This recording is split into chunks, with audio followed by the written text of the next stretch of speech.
Alléluia, gloire au Seigneur. Nous parlons, c'est moment d'un thème, d'un sujet important qui est une réflexion que j'ai faite en lisant la parole de Dieu, mais surtout en voyant les circonstances dans lesquelles les gens vivent aujourd'hui.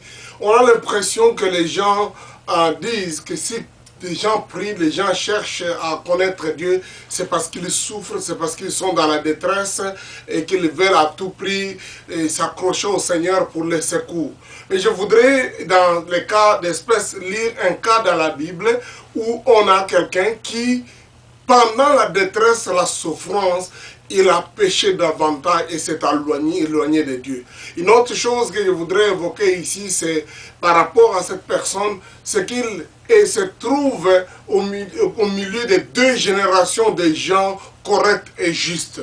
Son père était juste, son fils était juste, mais lui-même était un méchant, un mauvais devant l'Éternel. Et il a conduit tout un peuple comme un roi. Cet homme-là, c'est le roi Akaz. Je vais parler de ce cas d'Akaz pour nous aider à comprendre que les situations, les épreuves, les problèmes que nous vivons ne sont pas forcément des occasions pour qu'on puisse connaître Dieu et on puisse plaire au Seigneur.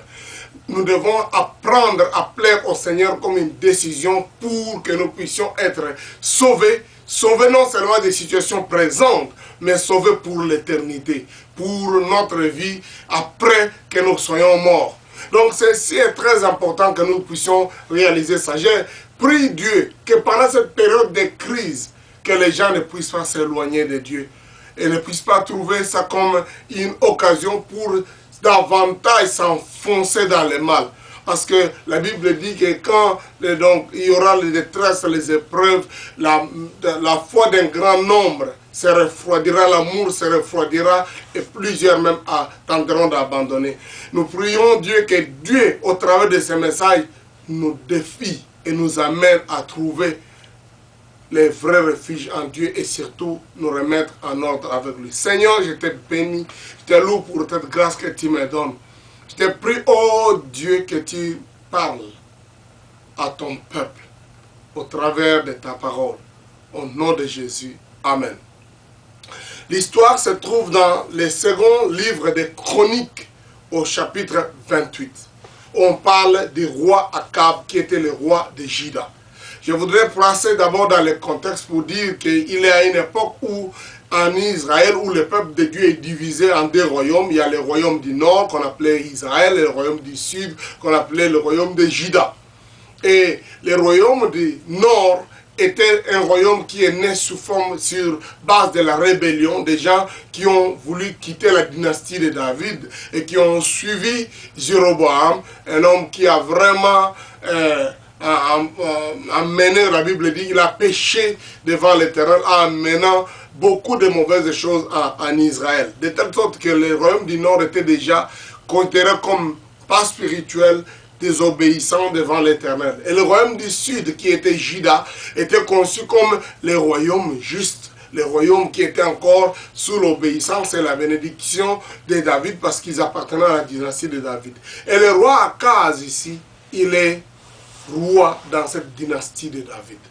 Donc, en termes d'emplacement, de comment nous pouvons dire de son environnement spirituel, on pouvait dire qu'il était de la bonne lignée. Il était destiné à être correct. Il ne pouvait que vivre conformément à la parole de Dieu parce qu'il était là où se trouvait Jérusalem et surtout il a vécu, il a pris le pouvoir auprès d'un père qui s'appelait Jotham. Jotham était un roi juste devant l'Éternel. Donc je voudrais qu'on puisse voir cet aspect-là. Au chapitre 27, on dit Jotham avait 25 ans lorsqu'il devint roi et il régna 16 ans à Jérusalem. Sa mère s'appelait Jerusha, fils de Tchadok. Il fit ce qui est droit aux yeux de l'Éternel, entièrement comme avait fait Osias son père. Donc nous devons nous arrêter là pour voir comment on se rend compte déjà que Jotham, qui va être le père d'Akaz, c'est quelqu'un qui a été droit aux yeux de l'Éternel.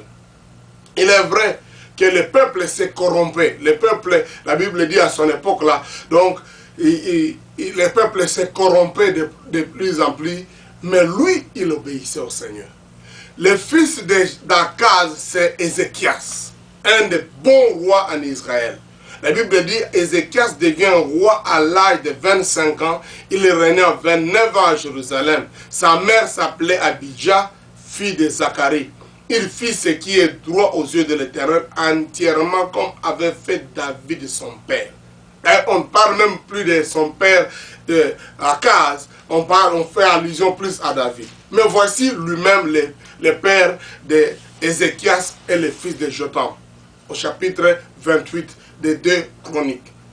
Akaz avait 20 ans lorsqu'il devint roi et il régna 16 ans à Jérusalem et il ne fit point ce qui est droit aux yeux de l'Éternel comme avait fait David son père.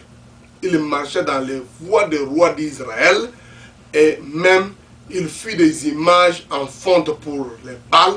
Il brûlait les parfums dans les villes, dans les vallées des Halom. Il fit passer ses fils par le feu, suivant les abominations des nations que l'Éternel avait chassées devant les enfants d'Israël. Il offrit des sacrifices et des parfums sur les hauts lieux et sur les collines et sur tout arbre vert. L'Éternel, son Dieu, le livra entre les mains du roi de Syrie, et les Syriens les battirent et lui firent un grand nombre de prisonniers qu'ils emmenèrent à Damas.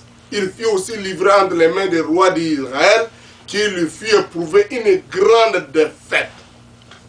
Mais suivons son histoire au verset 22, on dit, pendant qu'il était dans la détresse, il continuait à pécher contre l'Éternel, lui, le roi Akaz.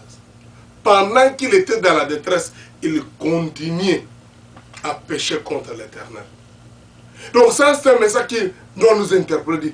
Cet homme, dans cette détresse, il a vécu une vie mauvaise. Maintenant, Dieu le punit. Mais pendant qu'il était dans la détresse, il a continué à s'enfoncer, à vivre dans les péchés contre l'Éternel. Quelle interpellation! Un fils de Jotham. Et donc cet homme, déjà roi, et à cause de ses mauvaises voies, de sa façon de vivre, il a même livré, entraîné ses enfants à des sacrifices de feu, de Moloch, comme on disait à l'époque. Et Dieu le punit à cause de ça. Mais malgré ça, il continue à pécher contre l'Éternel. Très négatif à voir comme exemple. Mais je voudrais qu'à travers ça que nous réfléchissions. Parce que la Bible nous montre que non seulement on pêche parce qu'on est béni, on est comblé, on a beaucoup de biens, tout est bien pour toi, mais même parfois quand les gens sont dans la détresse, ils sont prêts, ils sont même châtiés par Dieu, mais ils sont prêts à continuer à faire le mal. Ma prière, en faisant cette petite étude, en voyant cet exemple, pour que nous puissions ça puisse nous interpeller, pour dire au Dieu, non, je dois me réveiller et mener une vie correcte devant Dieu, pour que je ne puisse pas devenir comme cet exemple mauvais d'Akaz. La Bible dit que cet homme Akaz, non seulement il a fait de mauvaises choses devant l'Éternel, non seulement il a fait des images, il a adoré Baal, non seulement il a entraîné tout le peuple à faire le mal, et Dieu lui est même venu au secours. La Bible dit que quand on emportait pour lui, on apportait les enfants d'Israël comme des prisonniers par les Syriens. On les a emmenés à Damas. Même les enfants de Juda, je voulais dire, même les autres, le royaume du Nord, s'est engagé dans ça. Ils leur ont apporté une grande défaite. Mais Dieu lui a envoyé un prophète. Au verset 9, on dit, il y avait là un prophète de l'Éternel, nommé Oded. Il alla au-devant de l'armée qui revenait de la Syrie. Il donne des avertissements. Il conseille les enfants d'Israël pour dire non, non, vous ne pouvez pas amener vos frères captifs. Renvoyez-les, ramenez-les, donc libérez vos frères.